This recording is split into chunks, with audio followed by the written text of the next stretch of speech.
Le Royaume-Uni se prépare à la guerre, et la Russie en est la raison. Il ne s'agit plus seulement de troupes ou d'armes désormais. Il s'agit de préparer tout le pays au conflit. En coulisses, un plan de la guerre froide est relancé et adapté à la guerre moderne, pour permettre au Royaume-Uni de fonctionner sous des attaques continues. Il englobe les infrastructures, la chaîne d'approvisionnement, la réponse civile et le fonctionnement de l'État quand les règles habituelles ne s'appliquent plus. Au centre de tout cela se trouve un document dont la plupart des gens n'ont jamais entendu parler, le Government War Book. Ce document complet expose précisément comment le Royaume-Uni fera face à une nouvelle guerre contre la Russie. Il ne s'agit pas seulement des forces armées, mais d'une stratégie pour renforcer la résilience de toute la société. Alors, voyons en quoi consiste ce plan secret, et comment il s'inscrit dans les préparatifs croissants en vue d'une guerre contre la Russie. La remise en service du Government War Book a été révélée par le chef de la défense britannique, le maréchal en chef de l'air Sir Richard Knighton, lors de la conférence sur la défense de Londres en avril 2026. Lors d'une interview sur le retour du Government War Book au Royaume-Uni, il a répondu « Je pense que c'est exact ». Il a également décrit à quoi cela ressemblerait. L'OTAN décrit la transition vers un conflit comme comportant une composante militaire, mais il y a aussi une composante civile, a déclaré le chef de la défense. Les civils, a-t-il dit, doivent être conscients que la paix relative dont le Royaume-Uni a bénéficié au cours des 30 dernières années est de plus en plus menacée. Pendant la guerre froide, le Royaume-Uni considérait que sa principale menace était une invasion russe ou une guerre nucléaire totale. Mais les temps ont changé, et les menaces aussi. Comme l'a expliqué Knighton, cela nous oblige à nous former et à aider la population à comprendre ces menaces, ainsi qu'à leur montrer comment soutenir la nation et potentiellement les forces armées. C'est exactement ce que vise le nouveau livre de guerre, renforcer la résilience de l'ensemble de la société, afin que le Royaume-Uni puisse l'emporter dans un nouveau conflit avec la Russie. Selon Knighton, la version mise à jour s'inspire des leçons de la guerre froide, mais dans un contexte moderne, avec la société et les infrastructures actuelles. Alors, en quoi consiste ce plan ? Il est encore en développement, et comme les précédents, sera sans doute très confidentiel, mais on peut imaginer le cadre grâce aux versions antérieures.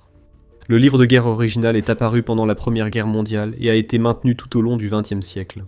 Pendant la guerre froide, on pensait que la principale menace venait de l'Union soviétique. Aujourd'hui, seul le nom de la nation agresseur a changé. En 2009, le célèbre historien britannique Peter Hennessy a convaincu les autorités britanniques de lui donner accès à une version du plan datant de l'époque de la guerre froide. Hennessy, ou pour utiliser son titre complet, le baron Hennessy de Nimsfield, FBA, est professeur Attlee d'histoire britannique contemporaine à l'université Queen Mary de Londres depuis 2001. Il siège également comme pair indépendant à la Chambre des Lords du Royaume-Uni. Hennessy a été stupéfait par le contenu, déclarant à l'émission Today de la BBC que la véritable surprise réside dans l'ampleur et la portée de tout cela. 16 chapitres suffisent pour faire passer la nation de la paix à une mobilisation totale pour la guerre. C'est remarquable.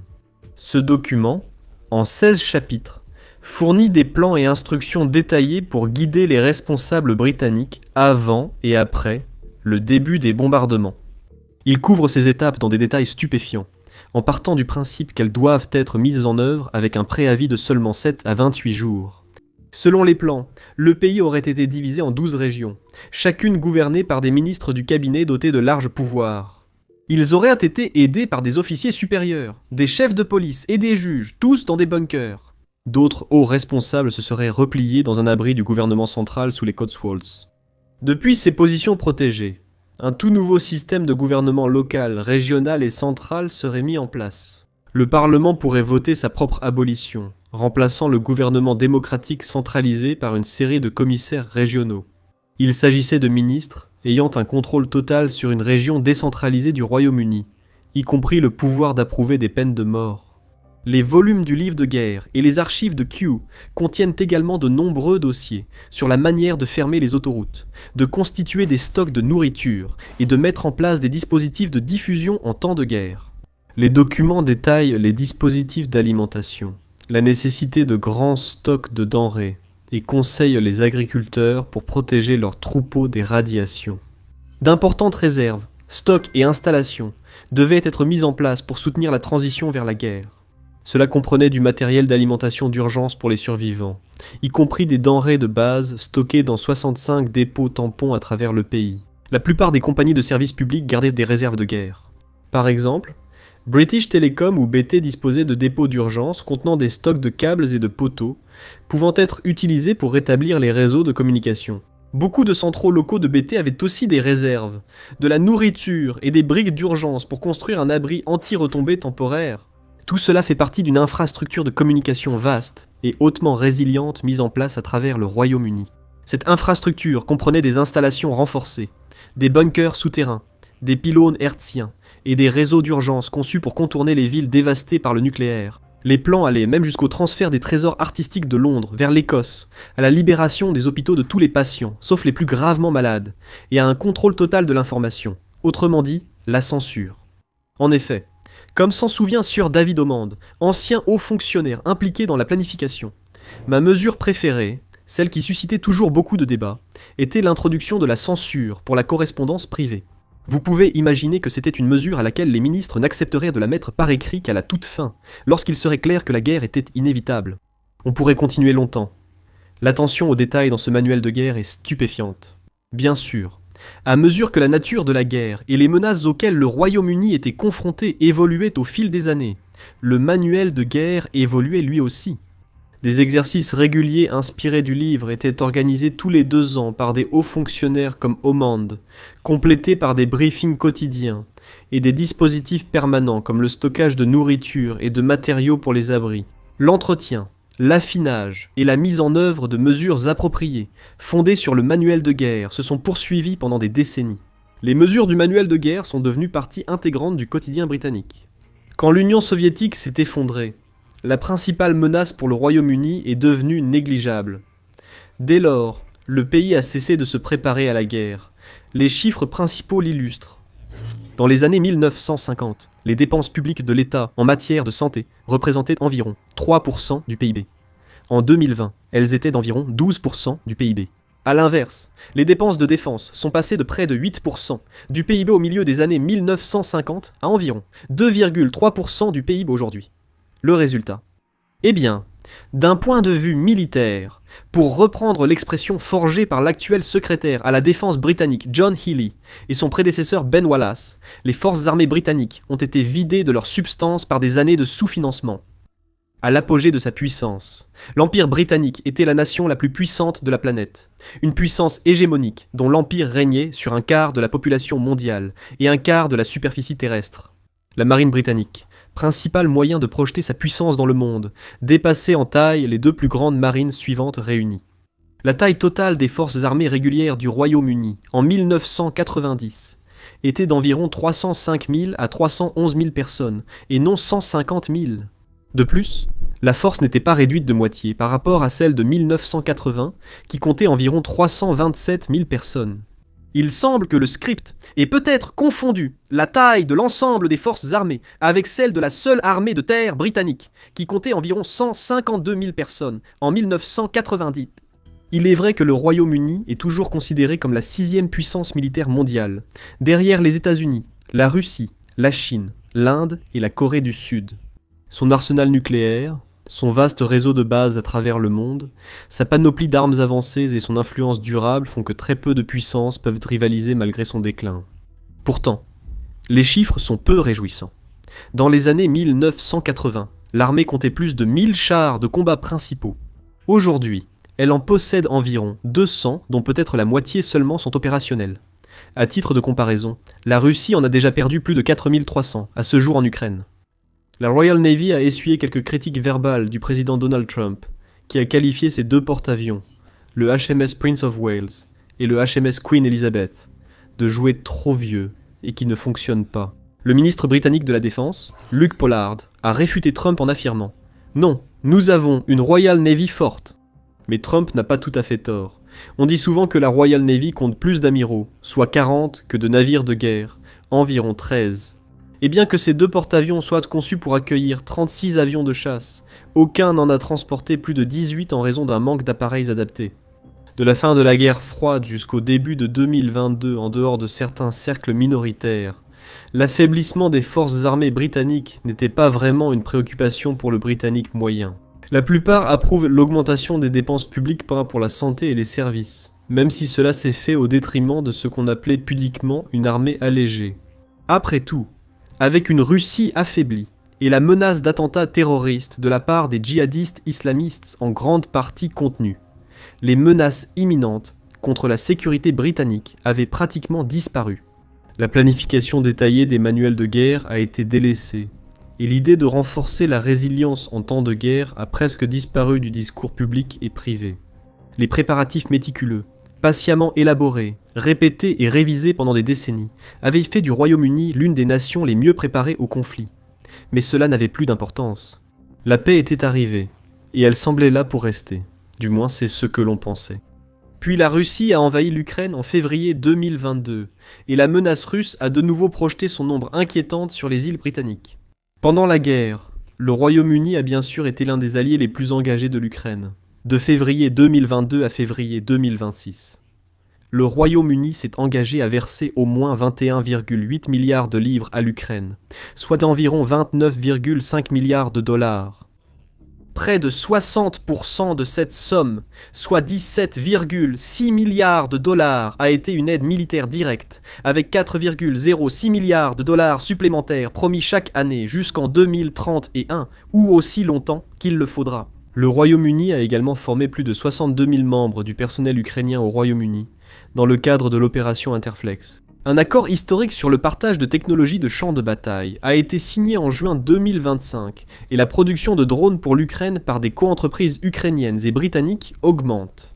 Un partenariat entre l'entreprise ukrainienne Skyton et la société britannique Prevey Partner vise à augmenter la production du drone Raybird, éprouvé au combat de Skyton, dans les installations de Prevey au Royaume-Uni. Parallèlement, la production en série des drones intercepteurs ukrainiens, Octopus 100, dans le cadre d'une autre coentreprise britanno-ukrainienne appelée Project Octopus, a débuté au Royaume-Uni en janvier 2026 dans une nouvelle usine à Mildenhall. L'installation, exploitée par le fabricant ukrainien Ukra Spec Systems UK, vise à produire des milliers de drones par mois. Les premiers drones ont été envoyés en Ukraine pour des essais en janvier 2026, avec des vols réussis signalés. Vous en avez assez des mêmes histoires et analyses sur toutes les chaînes d'infos militaires. Sur The Military Show, nous approfondissons les histoires, les replaçons dans leur contexte et expliquons leur importance. Alors, abonnez-vous à la chaîne pour toujours comprendre exactement ce qui se passe et pourquoi. Maintenant, avec le niveau élevé d'implication militaire que nous venons de décrire, sans parler de la montagne de soutien diplomatique, financier et humanitaire que le Royaume-Uni a apporté à l'Ukraine, il n'est pas surprenant que les Russes aient une vision plutôt négative de tout cela. Les inquiétudes de la Russie sur le Royaume-Uni relèvent désormais de la pure paranoïa. À la suite de l'audacieuse opération Spiderweb de l'Ukraine en juin 2025, l'ambassadeur de Russie au Royaume-Uni, Andrei Kelin, a accusé le Royaume-Uni d'avoir participé à l'organisation de l'attaque à multiples volets contre les aérodromes stratégiques russes. Dans une interview accordée à Sky News, il a déclaré que le succès de l'opération nécessitait l'accès à des données géospatiales de haute technologie que seuls les États-Unis et le Royaume-Uni possèdent. Les États-Unis ont nié toute implication, contrairement au Royaume-Uni. Nous savons très bien à quel point Londres est impliqué, à quel point les troupes britanniques sont profondément engagées dans la coopération avec l'Ukraine, a-t-il ajouté. Quelques mois plus tard, l'agence de renseignement russe SVR est allée encore plus loin, affirmant que le Royaume-Uni était le plus grand va-t-en-guerre du monde et qu'il s'employait activement à saper la tentative de Trump de négocier la paix. Il est temps de les exposer et d'envoyer un signal clair à l'Albion perfide et à ses élites. Vous n'y arriverez pas, ont-ils déclaré d'un ton menaçant. À cette rhétorique russe, de plus en plus agressive, s'ajoutent des rapports croissants sur des opérations de guerre en zone grise ou de guerre hybride menées par la Russie à travers l'Europe et au Royaume-Uni. Cela inclut des cyberattaques, des pressions économiques, des campagnes de désinformation, des incursions de drones, du sabotage et des perturbations d'infrastructures. Tout récemment, le Royaume-Uni a accusé la Russie de mener une opération sous-marine secrète, menaçant les câbles et les conduites sous-marins du Royaume-Uni. Selon le secrétaire d'État britannique à la Défense, John Healey, l'opération a duré plus d'1 mois, bien qu'aucun câble n'ait finalement été endommagé. Cependant, avec ses alliés, le Royaume-Uni a suivi le déploiement mile par mile impliquant 3 sous-marins russes, un de classe Akula et une paire de sous-marins de surveillance de la direction principale de la recherche en haute mer, ou Gouji. Hormis une image satellite montrant 3 navires quittant le port russe d'Olenia, prétendument en direction des eaux britanniques, aucune preuve concrète n'a été fournie pour étayer ces affirmations. La Russie a rejeté cette affirmation comme étant impossible à croire ou à vérifier, ce qui semble précisément être son objectif. Pris isolément, ils peuvent avoir raison, mais ce n'est pas un incident isolé. Les incidents de sabotage potentiel ou réel d'infrastructures critiques par la Russie, les cyberattaques, les incursions de drones et d'autres provocations similaires de guerre hybride semblent certainement être en augmentation. Vous pouvez donc comprendre pourquoi un nombre croissant de responsables européens et britanniques se sont convaincus qu'une fois que la Russie en aura fini avec l'Ukraine, elle tournera ses intentions agressives vers l'OTAN. Les avertissements sont devenus plus fréquents et alarmants avec le développement de la guerre en Ukraine. Par exemple, le général Sir Rowley Walker, chef d'état-major de l'armée britannique, a averti en mai 2025 que la menace contre l'OTAN est réelle et a souligné le manque de temps pour se préparer à une future agression russe. Le chef nouvellement nommé de l'agence de renseignement britannique MI6 Blaise Metro. Whaley a décrit la Russie comme agressive, expansionniste et révisionniste lors de son premier discours public en décembre 2025, affirmant que Poutine cherche à soumettre l'Ukraine et à harceler l'OTAN. Nightin lui-même a déclaré en décembre 2025 que la situation est plus dangereuse que tout ce qu'il a connu au cours de sa carrière. Il a appelé à une approche de défense à l'échelle de toute la société face à l'incertitude et à la menace croissante, soulignant la probabilité accrue que la Russie envahisse un pays de l'OTAN. Désormais, la remise à jour du manuel de guerre concrétise cet appel. Le Royaume-Uni a déjà pris des mesures importantes pour réformer ses forces armées et les ramener à un état de préparation en temps de guerre aussi rapidement que possible. Les dépenses de défense sont en hausse. Le gouvernement de Keir Starmer s'est engagé à porter ce chiffre à 2,7% du PIB d'ici 2027, soit un total d'environ 270 milliards de livres ou 365 milliards de dollars. Cela sera suivi d'une augmentation à 3% lors de la prochaine législature et à 3,5% d'ici 2035. Une nouvelle stratégie nationale de défense désigne la Russie comme la principale menace pour le Royaume-Uni. Un plan d'investissement critique sur 10 ans est attendu avec impatience, voire avec fébrilité. Sur le plan militaire, les choses évoluent rapidement, mais il n'y a pas que l'armée qui doit se préparer à la guerre. La guerre concerne tout le pays, le gouvernement, les entreprises et les citoyens ordinaires. Et si l'armée britannique, de son propre aveu, n'est pas prête pour la guerre à l'heure actuelle, la société britannique l'est encore moins. C'est pourquoi le nouveau manuel de guerre est une étape si importante. Cela marque un changement fondamental de posture, passant de la défense à la résilience. La différence a des implications considérables. La défense vise à stopper les menaces, tandis que la résilience suppose qu'elles surviendront et se concentre sur la capacité à les absorber et à s'en remettre. Les manuels de la guerre froide considéraient deux menaces majeures, la guerre nucléaire et l'invasion du Royaume-Uni par les Russes. Les mesures pour renforcer la résilience ciblaient donc ces menaces. Le manuel de guerre actuel doit affronter de nouvelles menaces, de la cyberguerre aux câbles de communication sous-marins sectionnés, en passant par des attaques d'essaims de drones et de missiles à longue portée. Selon Nightin, protéger les infrastructures nationales critiques, comme les centrales électriques et l'approvisionnement en eau, sera central dans la nouvelle approche.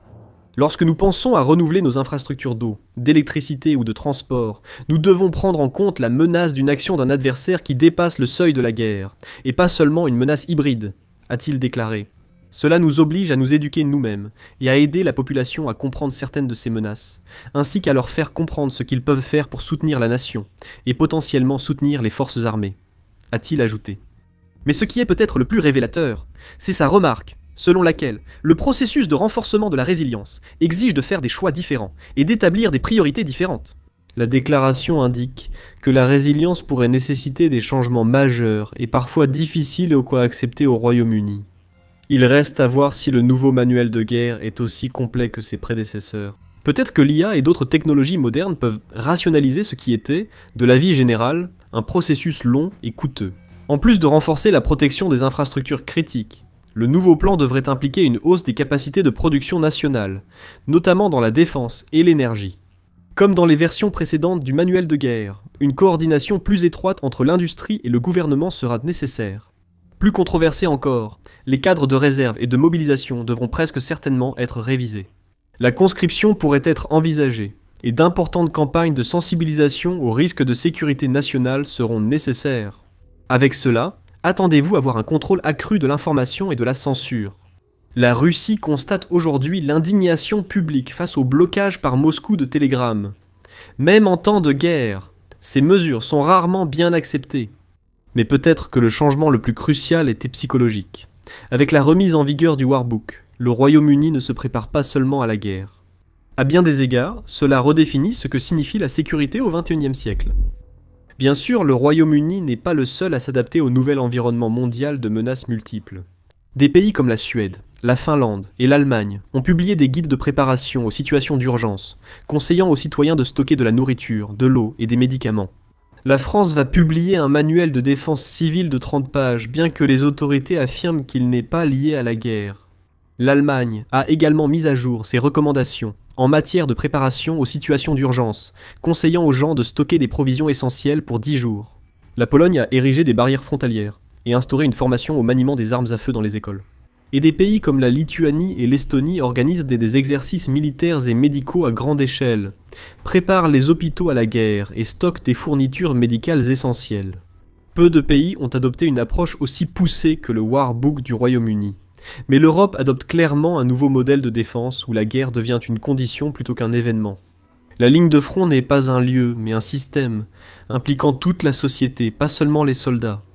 Et cela change tout, car une fois qu'une nation modifie ainsi son état d'esprit, il est difficile de revenir en arrière.